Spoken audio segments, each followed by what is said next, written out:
Well, greetings, vinyl community, and welcome to VC Friday. Happy 4th of July to all of my fellow Americans. And we're actually going to start this week's vinyl finds with a stopover in Canada, because this is a bargain bin find by the great pianist from Canada, Oscar Peterson. Oscar Peterson was born in Montreal in 1925, so this is his centennial year. His 100th birthday will be in August. And this is an album that celebrates his homeland, the Canadiana Suite, recorded in 1964, released in 1965 on the Limelight label. And it's a very beautiful package with this thick gatefold spine that's got the Limelight logo sort of all up and down it. And inside we have this really interesting artwork booklet with some Canadian wheat fields there. Some woodlands, it looks like.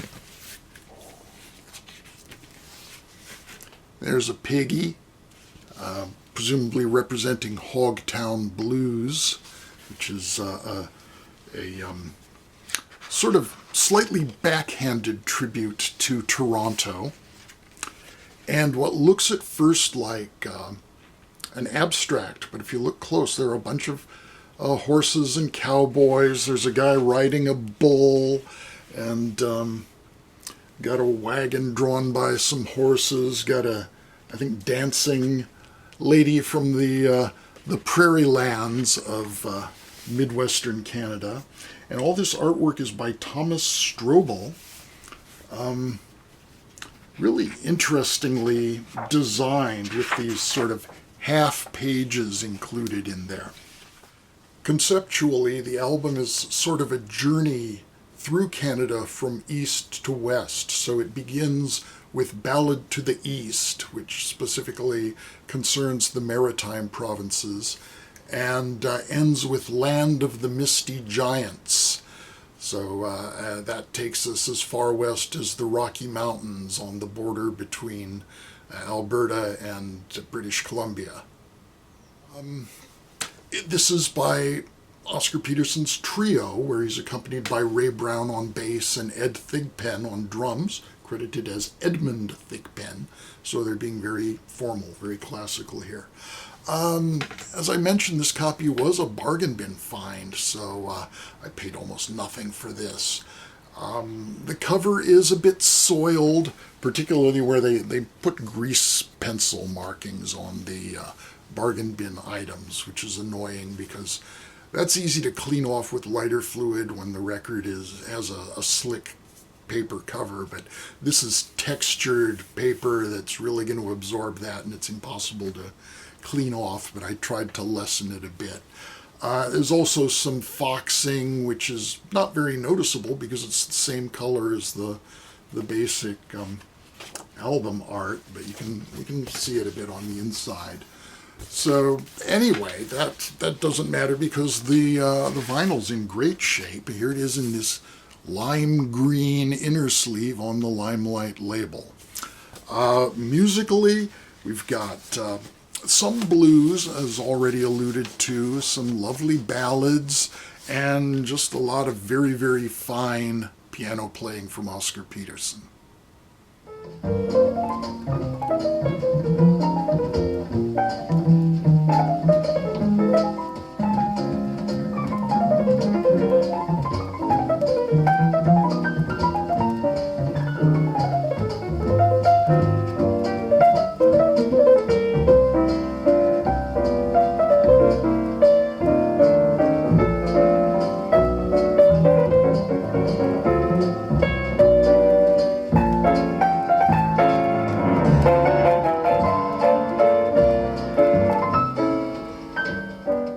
Next up, I picked up this blues compilation on Vanguard, Chicago, the Blues Today, featuring 5 tracks each by Junior Wells Chicago Blues Band, J.B. Hutto and His Hawks, and Otis Spann's Southside Piano, which consists of just Otis Spann on piano and S.P. Leary on drums.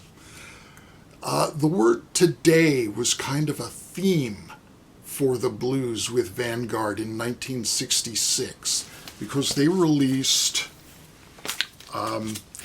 this album, Mississippi John Hurt Today, in 1966, and similarly, Skip James Today in 1966, and this is possibly my favorite blues album of all time. Both of those by rediscovered Delta bluesmen doing the acoustic, folky blues.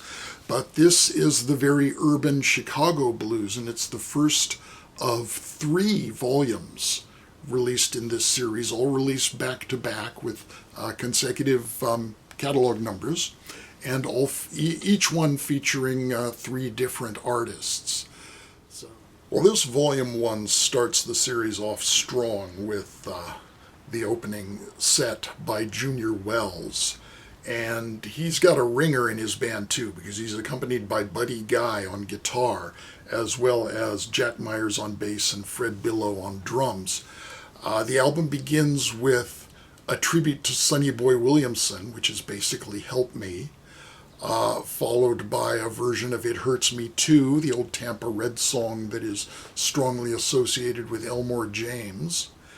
And you'll hear that Elmore James style guitar playing here and there on this album, both on the Junior Wells set and the J.B. Hutto set.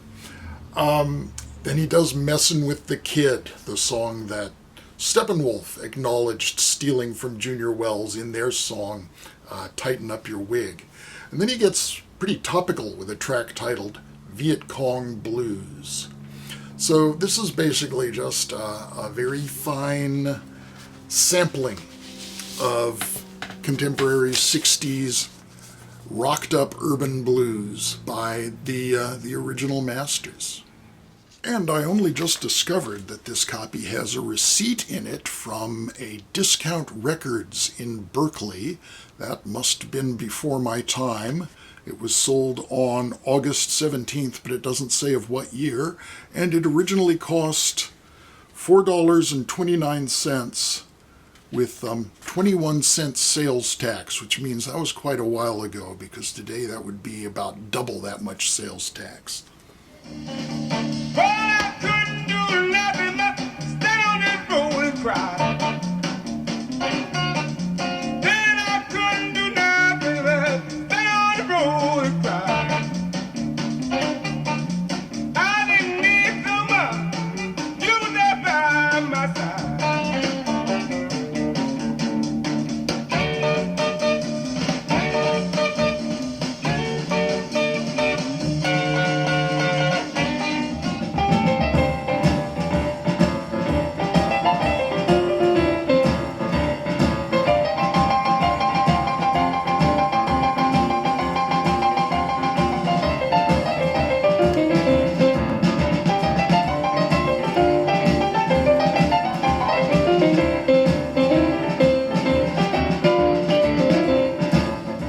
So for the rest of the video, we'll be in basically the 20th century classical field, starting with this beautiful copy, again from the bargain bin, of the Symphony No. 8 by Dmitri Shostakovich.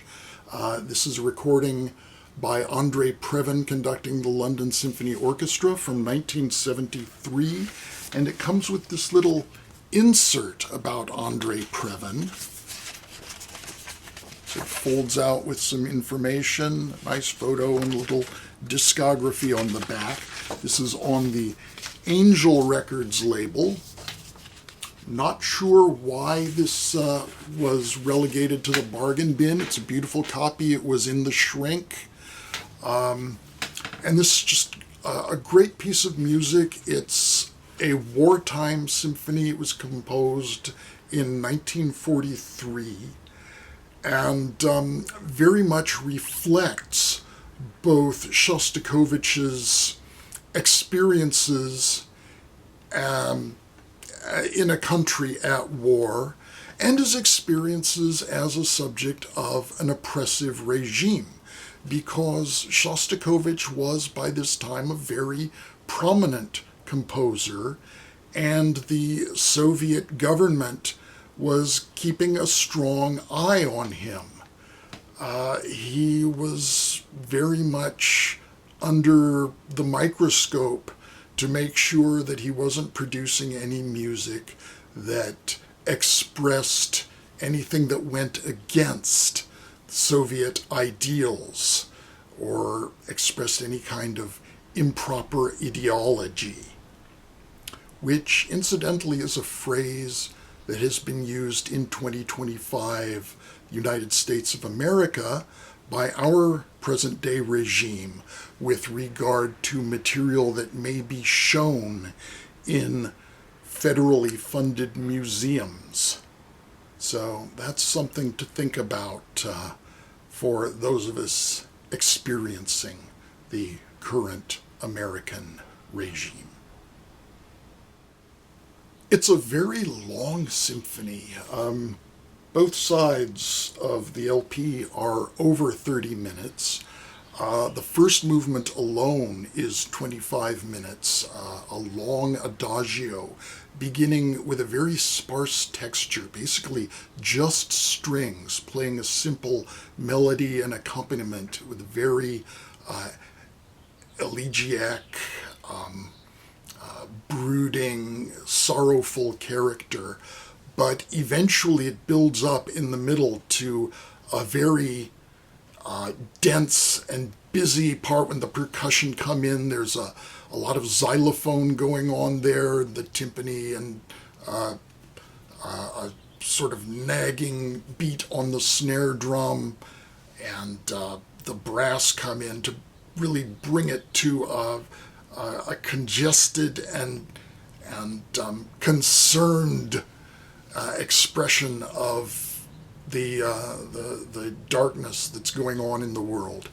And it's followed by some two faster movements, much shorter movements that have a kind of more satirical character, and is the kind of music that got Shostakovich in a bit of trouble, as I say, with the Soviet censors.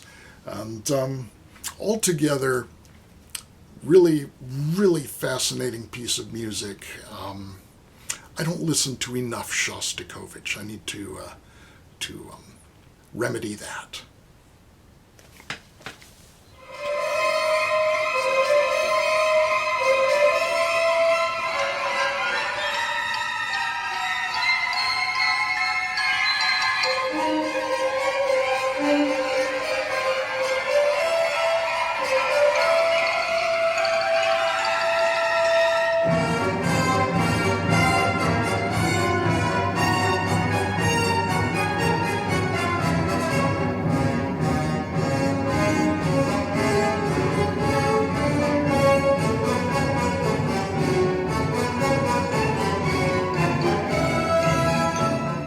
Next up, two albums, both on the Nonesuch label by Igor Stravinsky. First off is another bargain bin find. This one is an album of Stravinsky's piano music, performed by Noel Lee. Now, Stravinsky isn't really known that much as a composer for piano, so this is really not the kind of first-rate stuff that might come to mind when you think of Stravinsky. There are a couple of pieces that are more familiar in larger arrangements. There's the Ragtime, which is a wonderful chamber music piece, and I think the solo piano arrangement doesn't really do it justice. It really should be heard, I think, in the chamber music arrangement. There's the Circus Polka, which is probably better known as an orchestral piece, but is still pretty delightful. That's the most recent composition on here from 1942. This covers a wide swath of Stravinsky's career, going back as far as 1908 for the four etudes for piano, not to be confused with the four etudes for orchestra, which Stravinsky wrote later. This was in the bargain bin for a reason, because it's got some scratches on it that kind of slightly spoil the four etudes. So the cover is really nice, and I love the cover artwork, so I'm going to keep this one in my collection. It was, again, still in the shrink wrap, so the cover was well preserved. Maybe keep an eye out for an upgrade of the vinyl.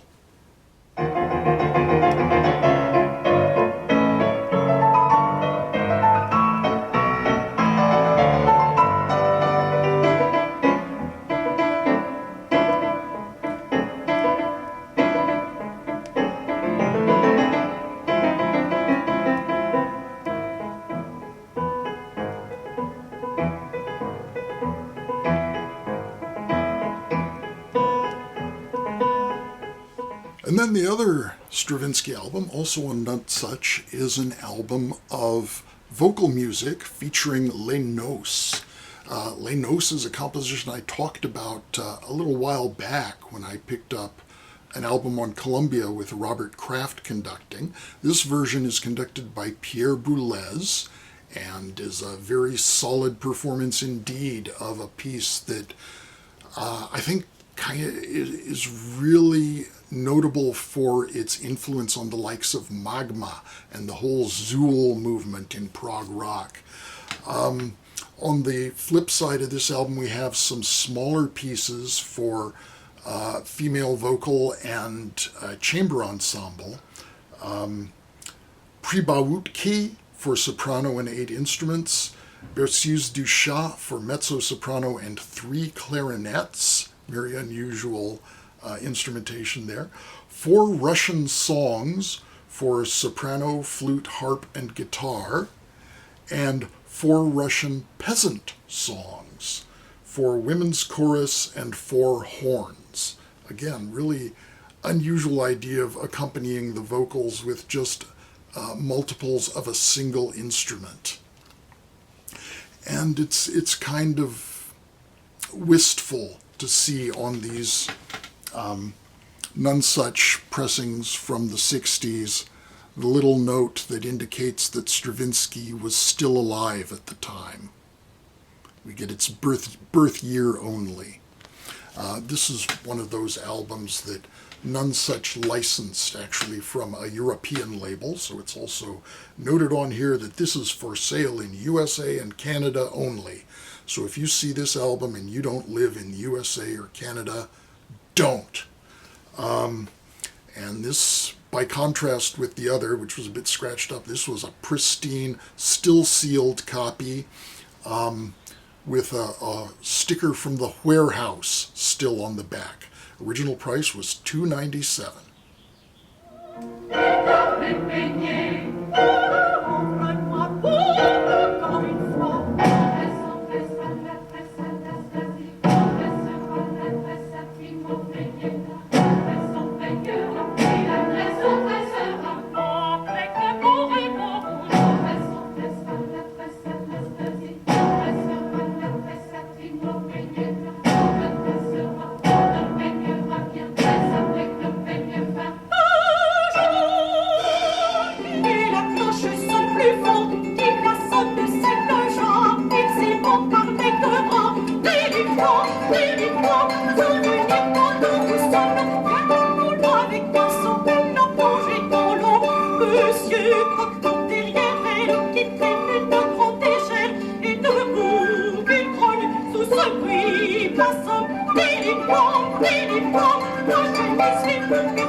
So Igor Stravinsky, of course, was a Russian composer who immigrated to the United States to live out his life in California. So we'll move on to a composer who immigrated to the United States from France to live out his life in New York, and that is Edgard Varèse. And this album on the Vanguard Everyman series features his huge scale work Amélix, a kind of salute to America, but America in kind of a conceptual way. It's partly a tone picture of the hustle and bustle of New York, but in Varèse's own words, Besides, as a boy, the mere word America meant all discoveries, all adventures. It meant the unknown. And in this symbolical sense, new worlds on this planet, in outer space, and in the minds of man, I gave the title signifying Americas to the first work I wrote in America. The piece actually does have certain similarities to Stravinsky's Rite of Spring. It has that drive, it has that kind of soft woodwind opening. In Stravinsky, it's the high bassoon. In Varese, it's the low flute, the alto flute, which is quickly joined by the rhythmic assault that will foreshadow the madness that goes on through the rest of the music. So that's side one of the album. Side two features Equatorial, a much later piece by Varese, which is a vocal piece with the words adapted from the sacred book of the Mayas, the Popol Vuh, translated from the Quiche language into Spanish, and Nocturnal. I think Varese's last work. Varese did not have a huge catalog of works. There are really only about a dozen core pieces and then a few posthumously completed works, and there's one song that survives from his earlier years. But this was in fact a piece that did have to be completed after Varese's death, but it's still one that's kind of thought of as part of the core works. And it's another vocal piece with the words adapted from the prose poem House of Incest by Anais Nin. And this is an incredible recording, very powerful sounding, highly recommended. You really get the power of Varese coming through in this recording.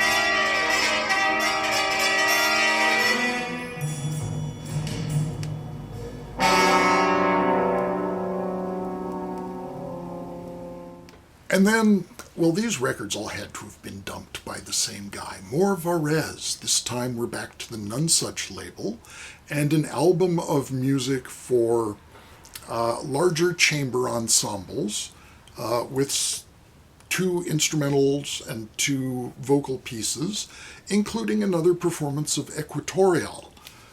We have Gian de Gaetani as the mezzo-soprano and Thomas Paul as bass, and the ensemble is conducted by Arthur Weisberg. Equatorial being in common, I think this shows that the Vanguard album is clearly superior. It's, I think, a better performance and a better recording of the piece. This is none too shabby still. The other vocal piece is Offrande, a more delicate piece for soprano, various winds and percussion, and strings. There's strings, yes, harp and strings.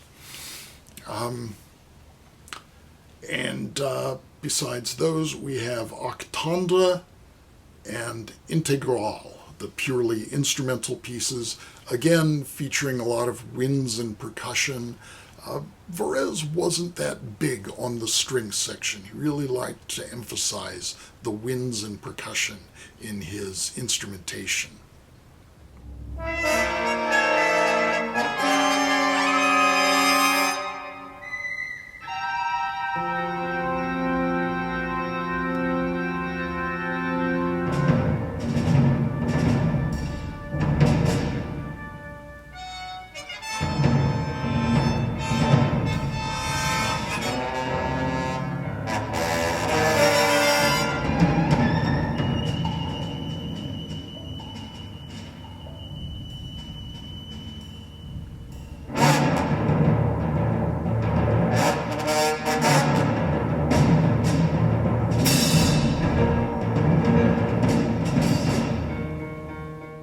And finally, another find from the bargain bin, and an album that I already had, sort of. This is the album that I already had, and it's electronic music by Oskar Sala and Remy Gassman. Oskar Sala, the German composer, and Remy Gassman, an American composer. This is a reissue on the Westminster Gold label. Westminster Gold was a reissue label. They often had very amusing covers. I really like the sculptural work on here. But this is an original copy on the old Westminster label. So this is from 1961. The other version I showed is from 1970, and this is a mono pressing. It was released in 1961 in both mono and stereo formats, so it was just kind of cool to find this for, a few cents and get the alternate sort of mix of it. And this might be a little more successful.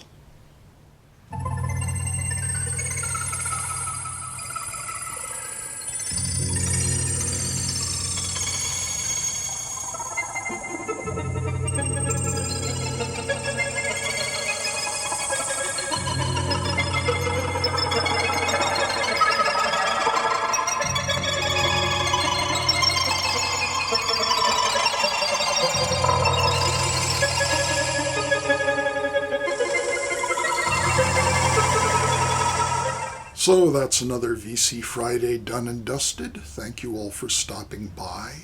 Be well. I will talk with you again soon. Bye-bye for now. I'm no communist, I'll tell you that right now. I believe a man should own his own house and car and cow. I like this private ownership. I want to be left alone. Let the government run its business and let me run my own.